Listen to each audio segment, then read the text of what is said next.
Hey guys, Tom back again with another DVD, Blu-ray update or stuff from my collection, to be quite honest. Again, none of this was bought recently, it's bought over the months. Sometimes it can be early, sometimes it can be late, but first one up is A Man of Violence.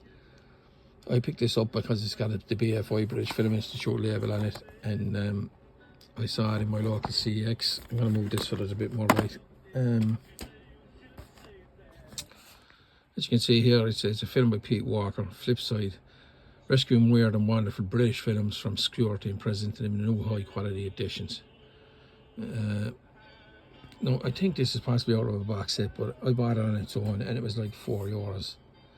And it had like an awful lot of stuff, done test remasters, newly transfers. You see there it says The Big Switch, AK Strip Poker 1968. Which is 68 minutes, and then you have the Big Switch Alternative Export Cut 68, 77 minutes, which is I think the American cut of it. And the actual 78-minute cut is way better than the British 66-minute cut. It was really heavily cut in Britain, but in America they kind of let it loose.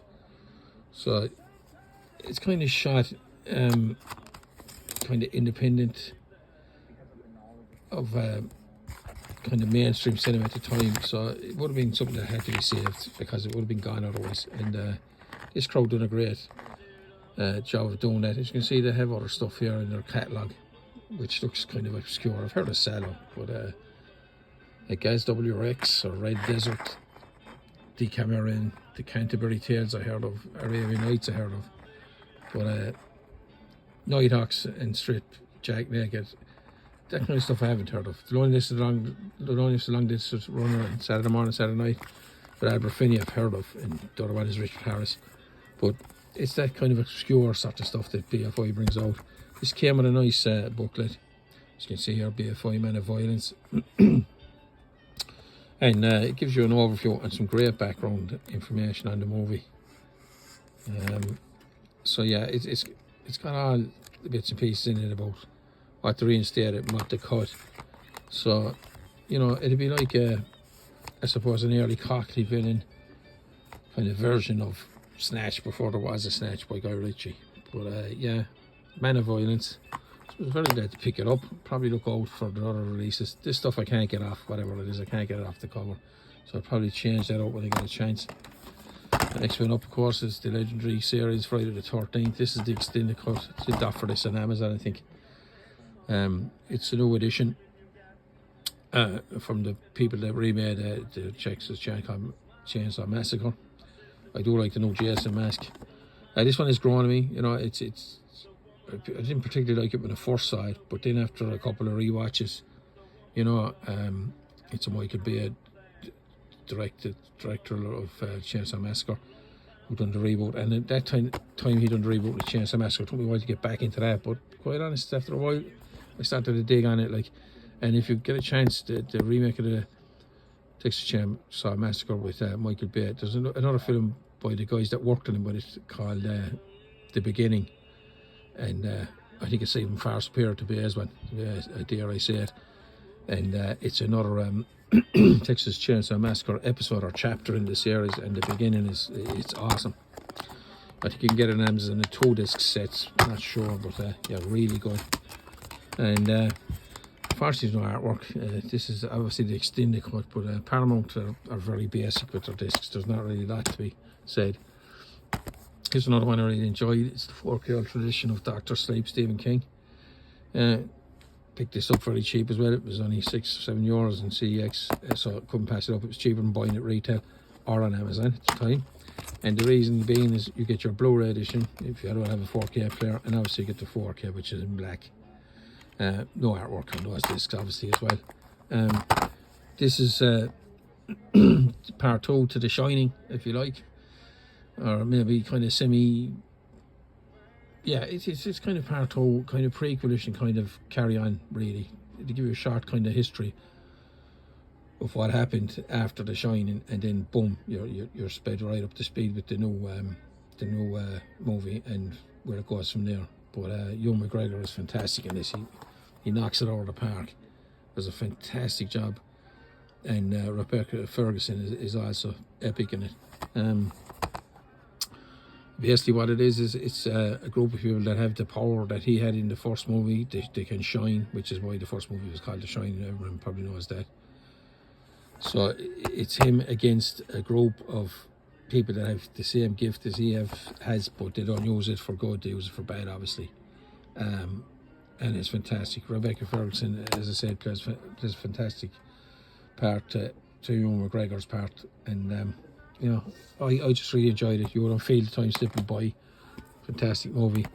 And staying with Stephen King, I picked up the 2-film collection of it. Again, excuse me, this was in my local CX, and it was just so cheap I couldn't pass it up. I hate these stickers, can't get them off, but I didn't want to destroy the box. I will rehouse it at some stage, or maybe not, life's too short. But in this you get the 2 chapters of it, and it chapter 2, I suppose. There's not really much more you can say. So you get your films here on 4K, 2-film collection, and you also get the Blu-ray 2-film collection. So you get the 2 films, it chapter 2, and you get it the movie, and it the second disc, which is Blu-ray as well. So you know, for the price you get 4 discs, your Blu-ray options and your 4K options. And what can be said about it? I think everyone has seen Stephen King's It at this stage, or read the book or whatever. But fine performances from all the cast. Skarsgård as the clown is fantastic. He's really creepy and really enjoyable. And yeah, loved it. Next one up is The Dark Knight himself, Batman 4-film quadrilogy. I have this one a while. I bought it a couple of years ago, possibly on Amazon. It's the Blu-ray set, which was supposed to be silly money here, but it was cheaper online. You got Batman, Batman Returns, Batman Forever, and Batman and Robin. These are crammed full of features, absolutely. No point in telling you not. You've got that performance from Danny DeVito in this as the Penguin in the second movie, Batman Returns, which is epic. You have an excellent performance from Jack Nicholson as the Joker in the first movie. And the flawed third one, Batman and Robin, with Val Kilmer as the Dark Knight. You have Tommy Lee Jones, as you can see there, and Jim Carrey. I have to say, I think Jim Carrey done a great Riddler. Tommy Lee Jones, he could have been toned down a bit, but I mean, let's be face it, you know, it was the first kind of all-out, balls to the wall, two-face kind of character release, so it wasn't too bad. Batman and Robin, the last one, you have George Clooney playing Batman, Arnold Schwarzenegger as Mr. Freeze. You had an epic cast. It should have been an epic movie, but I don't know. It didn't go the way they thought it would. Again, you've no artwork. All the releases of this had, so they're all blue. Anyway, they're just the Blu-rays. It's a 4-disc set, crammed with extra features. You got the Batman logo on the front. Sorry about the wobbiness there. Yeah, what can I say? I love all the original Batmans. Even 4 has grown on me over the years, you know what I mean? I remember going to 4, even if it's a stinker. I remember going to the cinema, and that opening sequence, which if you haven't seen it, probably a spoiler, but who hasn't seen it or probably hasn't bothered to see it at this stage, where Schwarzenegger breaks into a museum, and he plays the Iceman in it, obviously, and he goes in, breaks in, and he looks up at a big dinosaur, and he goes, the security guys come running out to stop, and he goes, "What killed the dinosaurs?" You know, and he freezes the guys. He goes, "The Ice Age," you know, and all that. But you know, it's as wacky as that. Like, there's even a sequence in it with Chris O'Donnell, who plays Robin. You know, and he grabs on this show, and he goes, "Holy something or other, Batman." And he turns around and he goes, "Holy what?" And he has this great, it's full of holes. It was just so deadpan and bad, but there you go. Next one is a series. It's Albus Alvarez Luther. This is a TV show, a detective TV show about a cop who will do anything to stop killers and sacrifice his own life and his own family. Albus Alvarez, all 4 series of the Golden Globe winning show. I think that says it all. This is just so big for the small screen. It's got some fantastic characters in it, some great character and story arcs. Eldris knocks it out of the park. He was born to play this guy Luther, a flawed but great detective. you know, who has to jump between the lines trying to solve these crimes and deal with completely psychotic killers and so on. You know, he's all over the discs there. BBC DVD, great releases. BBC do a great job. Series 1, 2, 3, and 4, and then I managed to pick up this for $2 or $3. It was really cheap in CX, which was Series 5. And of course, Elder is back as the detective. You can see some of the characters there. And one of his nemesis, one of the guys that works with him.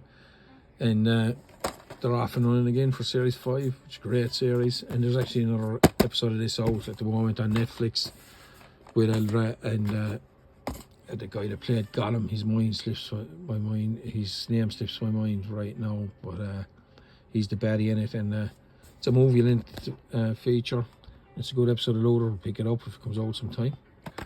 Right, last but not least, we have another Marvel thingamajig tied to the Marvel Universe collection that I've been bopping out at. So we have Captain America the Winter Soldier. I enjoyed the first Captain America, which was the first Avenger, I think it was called.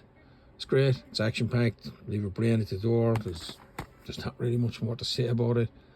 The actors are great, and Chris Evans does a great job, Scarlett Johansson's fantastic as always, and you have the great Samuel L. Jackson.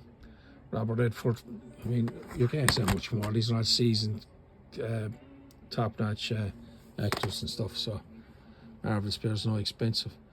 So that's my update. Thanks for watching. I'll keep posting away the collection. There's plenty of it to be done yet, so thank you.